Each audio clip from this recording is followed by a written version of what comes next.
అన్నదే మా ఆలోచన. ప్రజలకు ఉపయోగపడే నిర్ణయం.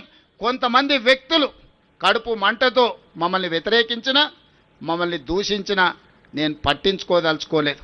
ఇవాళ మీరు చూడండి, చెరువులను, నాలాలను, మూసీలను ఆక్రమించుకున్న పెద్దవాళ్ళను తొలగించి పేదవాళ్లకు ఒక మంచి జీవితాన్ని ఇవ్వాలని డబుల్ బెడ్రూమ్ ఇండ్లు ఇచ్చినాం.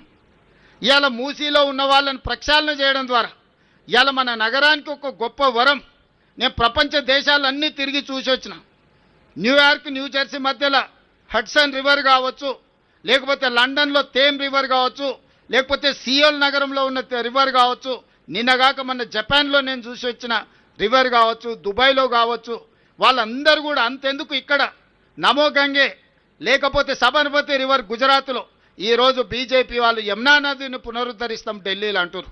గుజరాత్ వాళ్ళు సబర్మతి రివర్ ఫ్రంట్ కట్టుకోవచ్చు, ఉత్తరప్రదేశ్లో గంగా నదిని పునరుద్ధరించుకోవచ్చు, ఢిల్లీ నగరంలో యమునా నదిని పునరుద్ధరిస్తామని చెప్తే అది గొప్ప మాటగా కొంతమందికి వినిపిస్తుంది.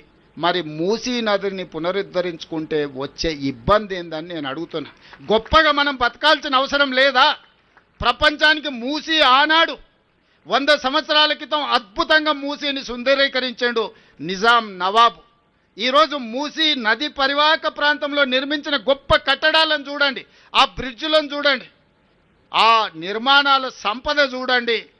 ఈరోజు కోటి ఉమెన్స్ కాలేజ్లో వీరనారి చాకలి ఐలమ్మ యూనివర్సిటీకి ఇచ్చిన బ్రిటిష్ రెసిడెన్సీని చూడండి.